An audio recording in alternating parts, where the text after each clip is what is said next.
Exatamente Braga, né? E nós temos assim uma alegria imensa. Ele já veio várias vezes aqui, já assistiu vários cultos aqui na igreja, que eu sei disso, né? E por que você não falou para mim que ele era seminarista, Fernando? Depois, um dia que a abençoada ali veio falar para mim, pastor João, né? Eu não sabia que você era seminarista, né? Mas é uma alegria muito grande, irmãos, é uma alegria muito grande estarmos aqui, né? A irmã chegou para mim e perguntou se ele podia ser indicado. Eu falei, com certeza. E ela mandou aqui alguns dados, mas eu vou passar a palavra ao irmão para ele aproveitar o tempo. Dizer para você, Braga, que é uma alegria imensa ter você aqui. Das vezes, essa é a primeira, né? Então, nós ficamos contentes com a sua presença, que Deus, através do Espírito Santo, conduza você naquilo que for necessário. Que Deus abençoe. Tá bom? Amém, irmãos? Boa noite, meus irmãos. Quero saudar vocês com a graça e a paz do nosso Senhor Jesus. É muito bom estar aqui. Primeiro porque eu estou aqui na igreja que minha sogra e meu sogro congregam. Eu não sei se vocês têm o privilégio, mas eu tenho. Minha sogra e meu sogro têm 4 filhas. Eu sou o genro predileto, tá, gente? Não, mas é para passar na internet mesmo. Eu falo isso na presença dos outros genros, então...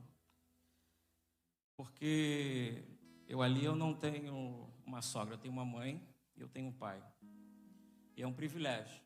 A gente que pode ter mãe e pai, mesmo sendo sogros, né? E nos momentos de grande dificuldade da minha vida, tanto na minha vida com a minha esposa, na minha vida de casamento, a minha sogra foi a pessoa que mais me ajudou a me manter de pé, porque ela me ensinou a ficar de joelhos. Então, vou pedir para o amigo projetar para mim Mateus 7, de 24 a 27. Quando a sogra me passou esse tema, né, e principalmente a divisa, eu falei assim, caramba, o que pastor João quer com essa divisa aqui, meu Deus do céu? Mas o Espírito Santo é algo maravilhoso, porque a gente começa a deixar ele falar e não a gente falar. E só tem verdade aqui, porque foi algo, quando eu olho esse tema, se o governo de Deus não estiver sobre a minha família hoje, não haverá para nós o amanhã. E eu me lembro que no dia 2 de maio, agora, eu abri o congresso da família lá na igreja, eu sou coordenador da família lá, na Igreja Batista de Barão da Taquara, e eu me lembro que eu falei assim para os irmãos, falei, olha, tem até a ver com esse vídeo que a gente acabou de assistir. O inimigo não vai destruir a igreja derrubando paredes, derrubando púlpitos, acabando com espaços de culto. Na igreja primitiva eles não tinham nada disso. Na igreja primitiva eles se reuniam, é por isso que a palavra diz, onde estiver 2 ou 3, ali estarei eu também. O inimigo vai acabar com a igreja, vai acabar com o evangelho, quando ele conseguir destruir a família. E a responsabilidade para que a família não seja destruída é nossa. Então, por isso que a nossa vida tem que ser entregue a Deus hoje, não é amanhã. Eu tinha um colega no meu trabalho, eu tinha muito amor por ele. Ele já morreu.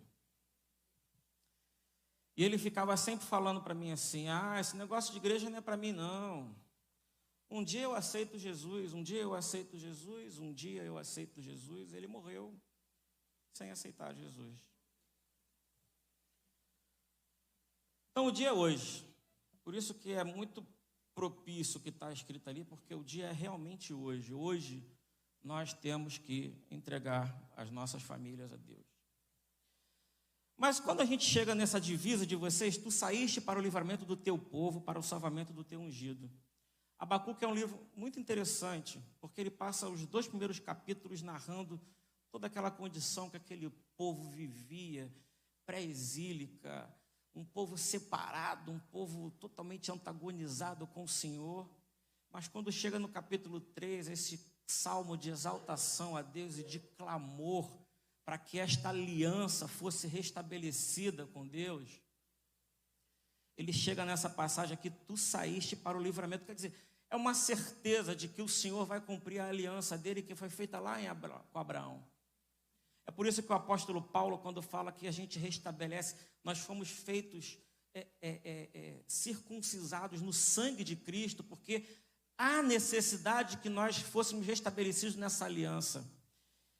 Então é muito lindo, porque o capítulo 3 de Abacuque, essa exaltação ao Senhor, ele fala assim: Senhor, eu tenho certeza, porque tu saíste para o livramento do teu povo, para a salvação do teu ungido. Abacuque já estava prevendo a libertação do povo do cativeiro babilônico. Olha que coisa mais linda, que certeza do coração. A gente vai passar por trevas, a gente vai passar por dificuldade, mas tem uma certeza: o Senhor vai nos livrar, o Senhor vai nos salvar, o Senhor vai nos libertar de todo mal.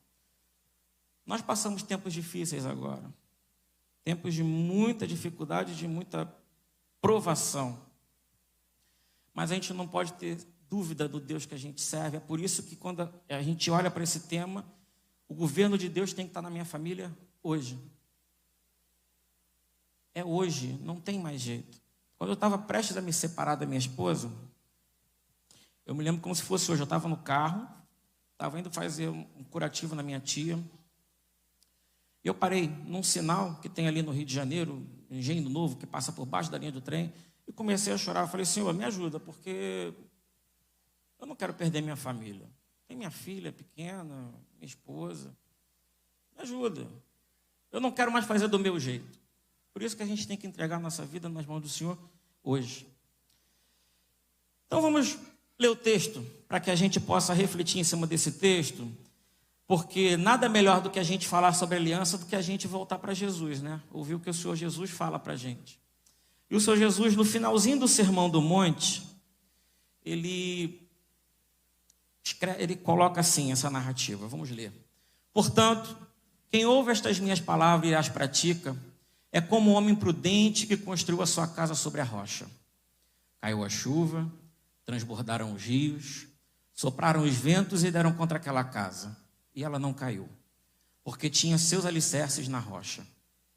Mas quem ouve essas minhas palavras e não as pratica é como um insensato que construiu a sua casa sobre a areia. Caiu a chuva, transbordaram os rios, sopraram os ventos e deram contra aquela casa e ela caiu. E foi grande a sua queda. Quando a gente fala sobre esse tema, a divisa, esse texto, o que a gente tem em comum nisso tudo é a nossa dependência de Deus. É a gente ter a consciência de que tudo que a gente faz só vai ter êxito, e principalmente dentro da nossa casa, se a gente colocar a nossa vida nas mãos do Senhor. É a gente verdadeiramente ser totalmente dependente e entregue a Ele. Para eu dividir, para eu construir uma reflexão com vocês, eu dividi esse texto em 3 partes. Eu queria estabelecer esses 3 pontos para a gente dividir. Primeiro, vamos falar sobre sabedoria. Depois nós vamos falar sobre confiança. E por último, nós vamos falar sobre fé. Quando eu falo, interessante o Sermão do Monte, narrado em Mateus, porque Mateus começa o Sermão do Monte de 5 a 7. É toda uma construção narrativa de uma reinterpretação da lei. Porque Mateus é escrito para um povo judaico, e o povo judeu tinha recebido a lei mosaica. Então Mateus, quando foi organizar o Sermão do Monte, ele escreveu assim dessa forma, e é lindo, quando chega no final, este portanto é muito interessante, porque depois de tudo aquilo, falei isso tudo. Então, portanto, como começa o verso 27, e essa reinterpretação, a gente tem que entender que Jesus está nos ensinando princípios. Ele vem ao longo do capítulo 5, 6 e 7 ensinando princípios. Vocês, meu povo, vivam assim, não se preocupe com a vida, não julgue o próximo, persista em oração. Esses ensinamentos todos que Jesus vão dando, né? Aquele que fala sobre adultério. Tá se você só pensar, você já pecou. Olha como é que Jesus, a ponto dos discípulos ali, fala assim, poxa, Senhor, então é melhor nem casar, porque eu não consigo chegar nesse ponto. É esse tipo de princípio que Jesus está querendo colocar no nosso coração. E é por isso que Jesus vem fazendo toda essa exortação.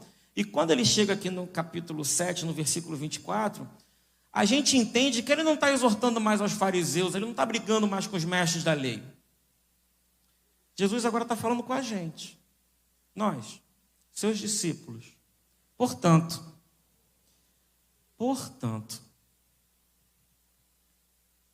a gente pode ter uma vida de só palavras, mas o que vai importar verdadeiramente é a prática. Uma das coisas que a gente precisa para ter uma prática saudável, uma prática boa, é ter sabedoria. E este é o primeiro ponto que eu queria trabalhar com vocês. Porque quando a gente olha o texto, portanto, quem ouve estas minhas palavras e as pratica é como um homem prudente. Para mim, prudência, ela se equipara à sabedoria. Porque uma pessoa que é prudente é aquela que avalia tudo o que está acontecendo ao seu redor e ela consegue avaliar o todo. A pior coisa que tem é aquela pessoa que olha só para frente e sai pisando por cima de todo mundo, passando por cima de todo mundo, sem saber se está machucando ou não. Se a gente verdadeiramente quer que Deus assuma o controle da nossa vida e da nossa família, a gente tem que ter sabedoria e pedir dele sabedoria. Pedir que venha dele sabedoria, porque lá em Tiago capítulo 1, verso 22, está escrito assim: sejam praticantes da palavra e não apenas ouvintes, enganando vocês mesmos. Aquele que ouve a minha palavra e não põe em prática é semelhante a um homem que olha a sua face no espelho e depois de olhar para si mesmo, sai e logo esquece a sua aparência. Ouvir e escutar podem parecer coisas diferentes. E dentro da família isso é fundamental. Porque a gente escuta, a fé vem pelo ouvir, mas a gente precisa colocar em prática. E para isso a gente precisa ter sabedoria. A gente precisa ter convívio e contato com o Senhor. Porque senão, não vai ter um terreno fértil. Isso começa dentro da nossa casa. A gente tem que ouvir e escutar.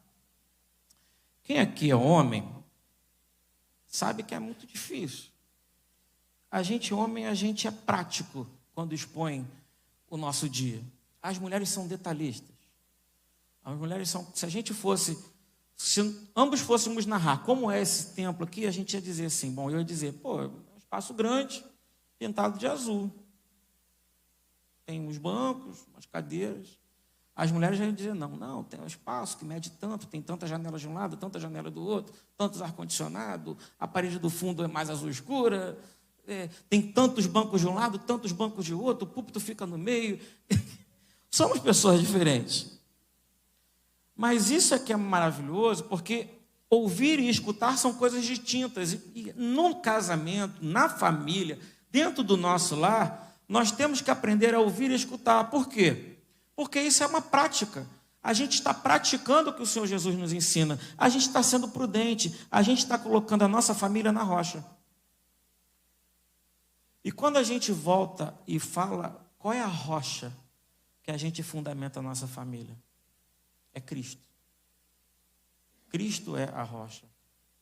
Esta rocha é inabalável. Por isso que Jesus, quando começa falando nesse trecho, ele fala assim, prudente que construiu sua casa sobre a rocha. Para a gente construir alguma coisa, a gente precisa escolher um terreno. Ninguém constrói nada sem escolher um terreno.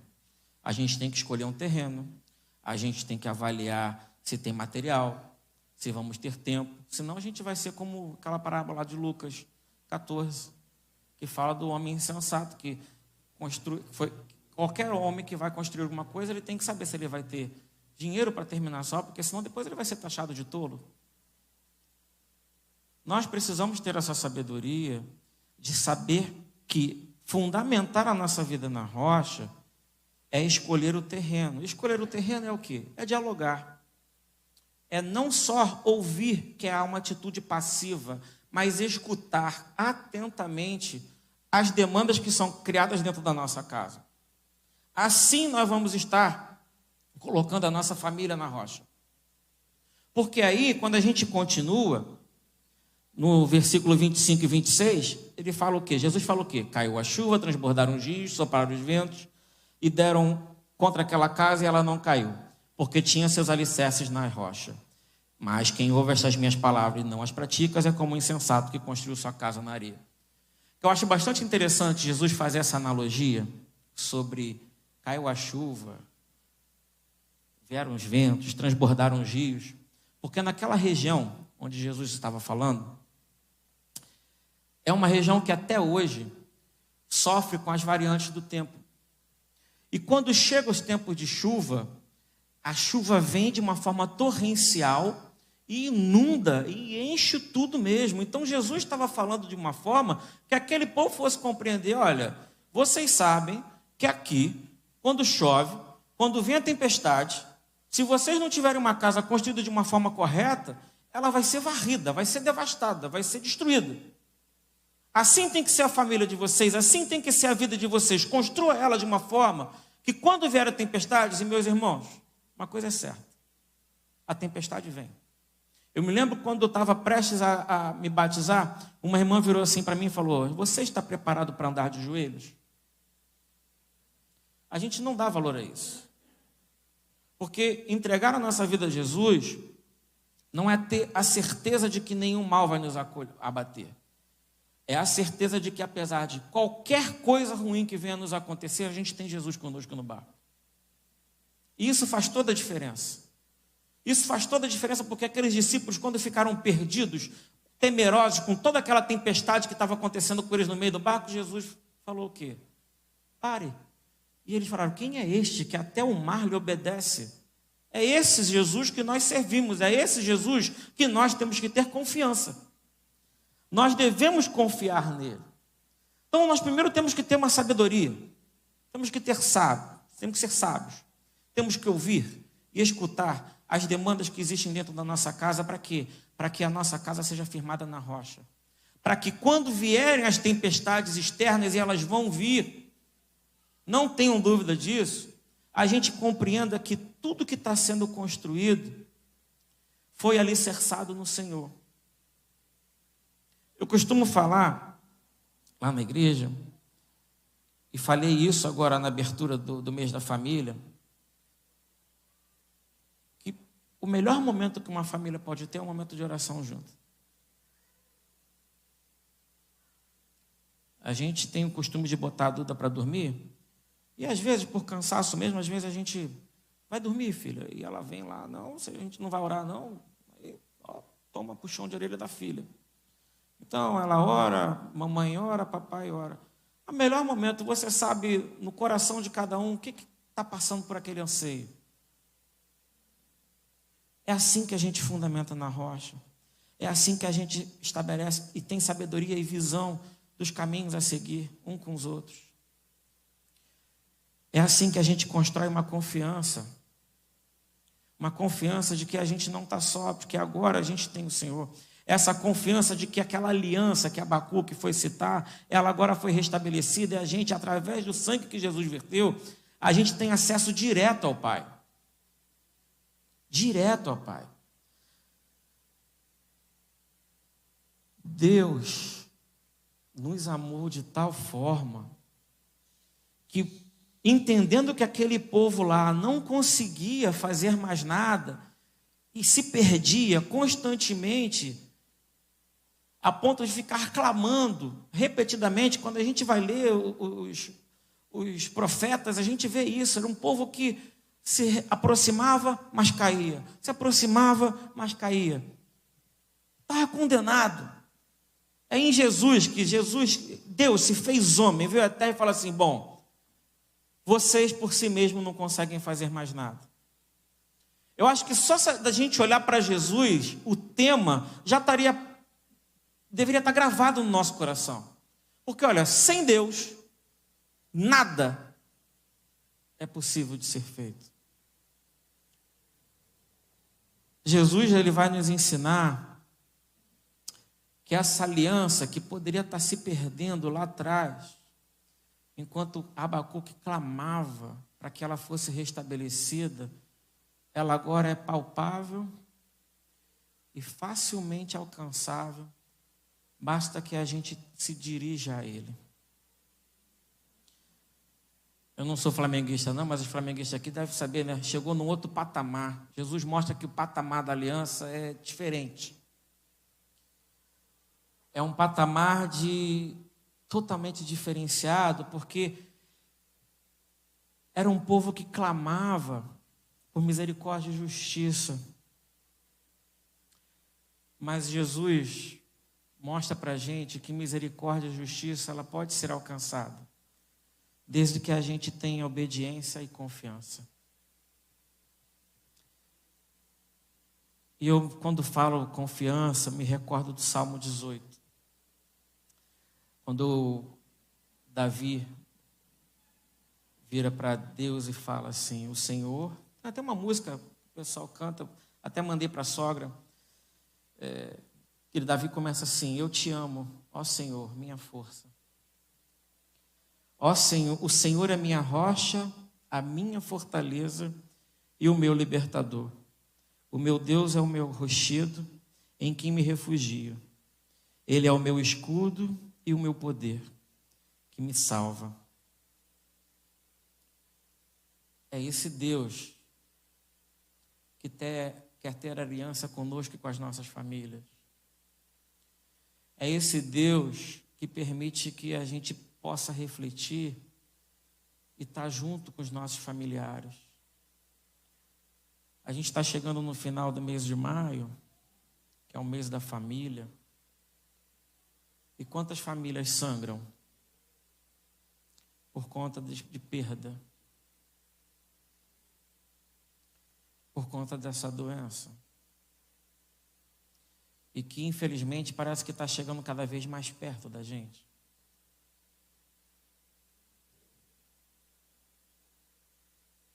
A gente não precisa ter só sabedoria, a gente não precisa ter só confiança, a gente precisa ter fé. E o que é ter fé? Senão a gente verdadeiramente firmar a nossa casa na rocha que é o Senhor. A gente firmar a nossa família na rocha que é o Senhor. Paulo, na sua carta aos Efésios, ele diz que pela graça sois salvos, mediante a fé. Isso não vem de vós, é dom de Deus. Você quer ter fé? Você quer que a fé invada a sua casa? Você quer que a fé seja o pilar que sustenta a sua família? Busque ao Senhor. Eu acho maravilhoso que, diferente de todos os outros deuses que a gente estuda, o nosso Deus é o único Deus que não impõe o seu amor. É o único Deus que não impõe a sua graça. É o único Deus que não impõe a sua misericórdia. Quando a gente pega a palavra de Deus e vai transcorrendo, seja de Gênesis a Apocalipse, a gente vê várias vezes o Senhor dizendo, voltem para mim e eu me voltarei para vocês. É um movimento de mão dupla. Lá em Apocalipse, um trecho que eu gosto muito, né? Eis que estou à porta e bato. Eu acho que para mim isso é tão simbólico de como Jesus é. É um ato de caminhar. É um ato de ir em direção a Ele. E Ele está ali. Deixa eu fazer parte na sua vida. Entrega a sua família nas minhas mãos. E você vai ver que eu vou fazer maravilhas com ela. É por isso que quando a gente olha o tema, é hoje, meus irmãos. Esse ato de fé, esse passo de fé, ele tem que ser hoje. Porque senão, a gente vai dando margens e brechas para outras coisas.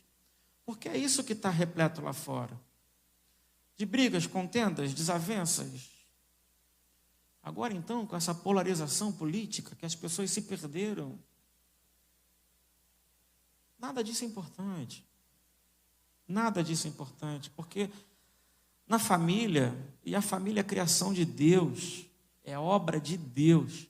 Tanto que a primeira coisa que Deus criou foi a família.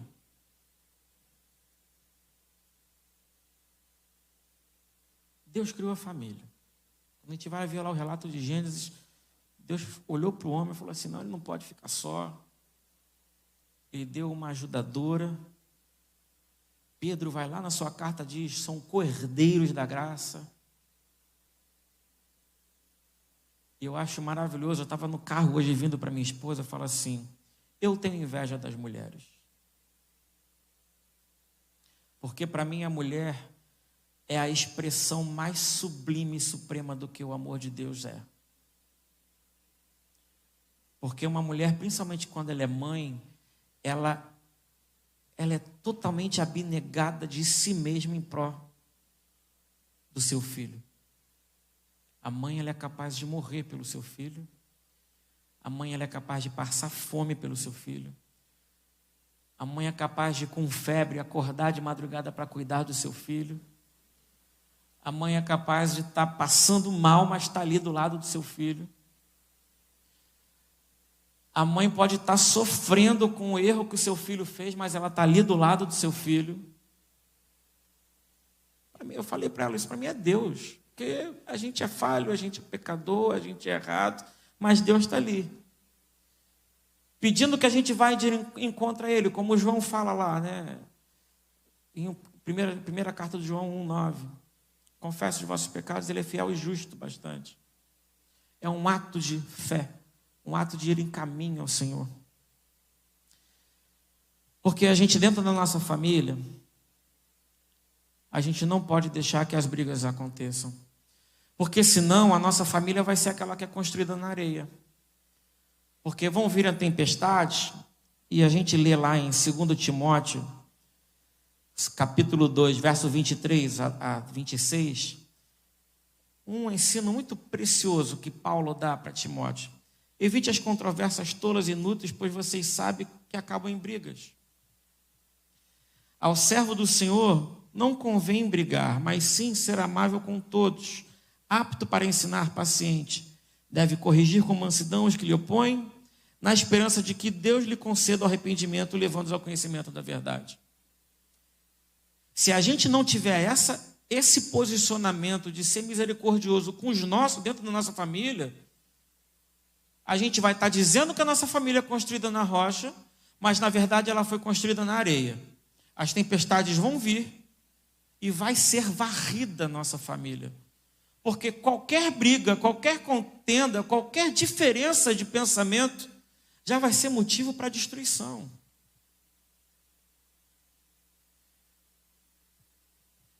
Existem diálogos que são difíceis de ter dentro de casa. Mas nem por causa disso a gente deve fugir deles. Existem conversas que são difíceis de se ter, olhando nos olhos do outro. Mas nem por causa disso a gente deve deixar de tê-los. A família é o dom mais precioso que Deus nos deu. Nós não fomos feitos para viver sozinhos. É por isso que quando eu escuto alguém falando aí, eu sou igreja sozinho. Não, você é um pedaço da igreja. Paulo diz que somos o quê? Somos corpo. Corpo tem membros. Fomos feitos para estar assim, em comunhão. Assim também na nossa família. Eu vejo a figura da minha sogra, do meu sogro, matriarca, patriarca, que reúne a família. E quantas histórias a gente vai vendo aí, quando morre o patriarca e o matriarca, as famílias dissolvem. Nós temos que construir no coração de nossos filhos esse desejo de estar junto dos nossos familiares, de ter comunhão com as nossas famílias, de ter comunhão com a nossa família de Deus, que somos nós. Em Cristo fomos feitos filhos de Deus, somos todos irmãos. Não é à toa que a gente vira para o outro: oi, irmão, tudo bem? Não. Se eu chamo o meu outro semelhante dentro da igreja de irmão, é porque eu creio que em Cristo somos feitos filhos de Deus. Mas para eu terminar, não quero me alongar, senão o pastor vai puxar minha orelha. Coisa de seminarista que gosta de falar, né? A gente tem que entender que família também é corpo de Cristo.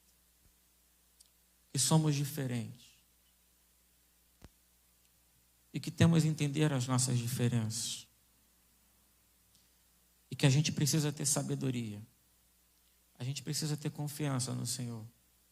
E a gente precisa ter fé de que aquilo que nos uniu é muito mais forte do que aquilo que nos ataca para destruir a nossa casa. Não podemos ser nós o elo fraco que vai deixar o inimigo entrar e destruir a igreja. É fácil? Não. Não é.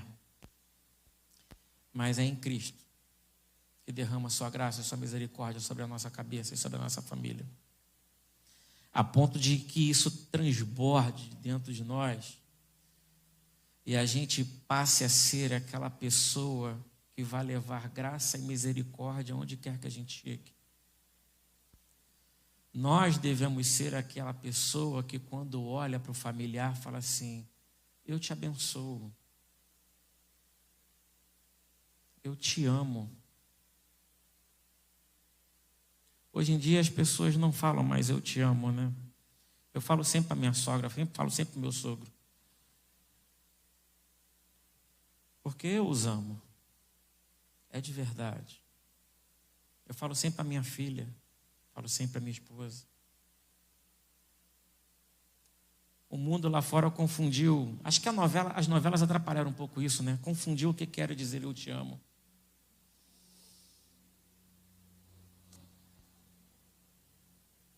É interessante porque quando a gente começa a construir isso tudo, eu fico lembrando de Abacuque, nesse cativeiro babilônico.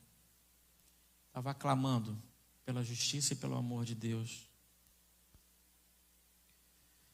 Tem um teólogo muito famoso chamado John Stott, que ele escreveu num comentário que ele faz sobre o Sermão do Monte, a seguinte coisa que eu gostaria de repetir textualmente, porque é muito forte. Eu, quando li isso, eu falei assim: caramba, que responsabilidade.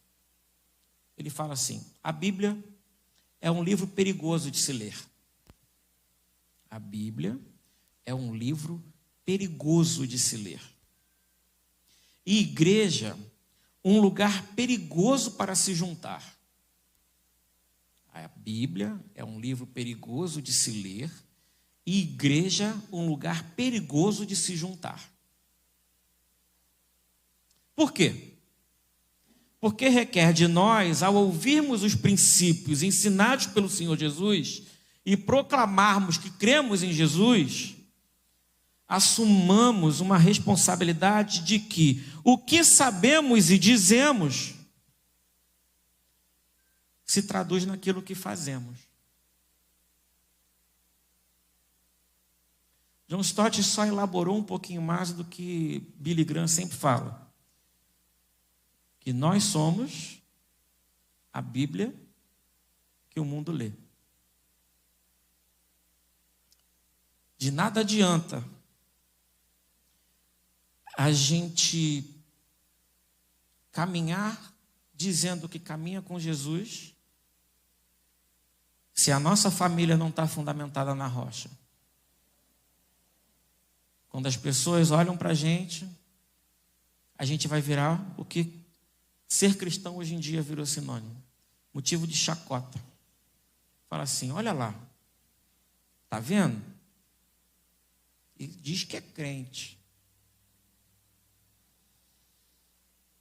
O que eu quero convidar vocês é que a gente verdadeiramente tome esse passo de fé. Que a gente coloque as nossas vidas hoje, agora, nesse momento, seja nós que estamos aqui ou você que está acompanhando a gente pela internet, nas mãos do Senhor Jesus. E fale com Ele: Senhor, até agora eu fiz do meu jeito, eu tentei conduzir minha família do meu jeito, mas eu não quero mais fazer do meu jeito, porque do meu jeito nunca dá certo. Do meu jeito nunca vai dar certo, porque não é o jeito do Senhor. Eu quero te fazer esse convite hoje, a que você faça isso. Eu sei que a gente está em momento de pandemia, mas então, se você está aí em casa, escreve no chat. Se você está aqui presente, fique em pé se você verdadeiramente quer fazer isso.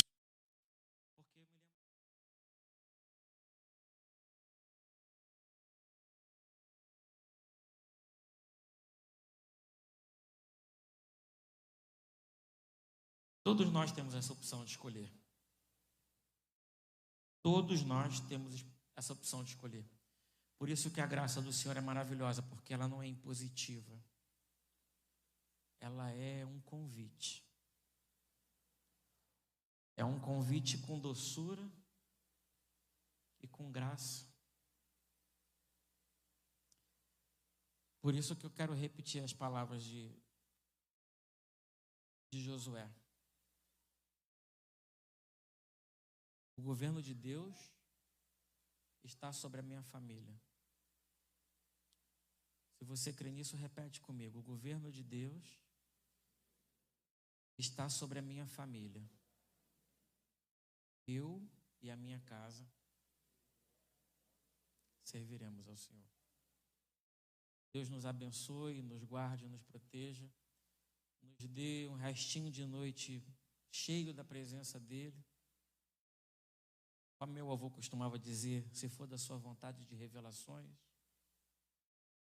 E que a gente se prepare para estarmos aqui domingo, louvando, adorando, com tudo que temos e com tudo que somos, sabendo que a nossa família tem que ser fundamentada em Jesus. Muito obrigado pela oportunidade.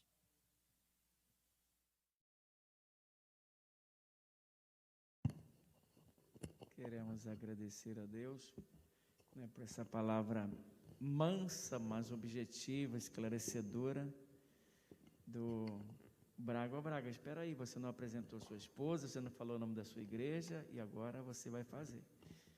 Faz de conta que eu estou te guiando, tá? Então apresenta agora. A minha sogra, Eliude. Fica de pé aí, sogra. Irmã Eliude. Minha sogra Eliude, meu sogro Fernando Henrique, a minha linda esposa Étel e a minha lindíssima filha Eduarda. Amém. Eu sou da Igreja Batista de Barão da Taquara, lá na Praça Seca, no Rio de Janeiro. Pastor Carlos Novaes, né? Então nós agradecemos a Deus, né, pela presença do irmão aqui, né? E conforme eu falei anteriormente, o irmão já teve desde 2019, né, irmã Eliude? Que você vem aqui, não é verdade? Desde 2019, né? A bateria acabou. Pode usar aquele lá. E desde a gente veio passar um primeiro Réveillon aqui, não foi, sogra? Acho que foi de 2019, sim. 18. De 18 para 19. A gente passou o Réveillon aqui. E sempre que a gente está aqui na casa da sogra, a gente vem na igreja. Acho que eu me lembro que vocês estavam aqui na ceia, né? Do dia 31. Sim, sim. Estou lembrado agora. O que acontece é que geralmente a gente vem durante a semana e volta sábado, porque como eu tenho compromisso lá na igreja, então sábado à noite eu volto. Mas quando eu consigo uma folguinha lá, a gente sempre está aqui presente no culto. Amém. Nós queremos agradecer. Irmã Ana Maria, tem algo para falar no encerramento? Não, né? Então, irmãos, queremos agradecer a Deus e dizer uma coisa aqui com todo carinho e respeito, tá, e com ética. Parabéns por você discorrer dentro do texto de Abacuque, fazer essa aplicação. Eu usei esse texto de Mateus 7 na primeira quinta-feira do mês, alguns irmãos lembram, né, sobre a rocha, e fiz a aplicação e fiquei lembrando aqui, ali de cabeça baixa, lembrando, caminhando junto E parabéns, você foi muito feliz da aplicação sua. Que Deus abençoe. Lá, você está no 2º ano, né? Então, que Deus abençoe essa caminhada e que se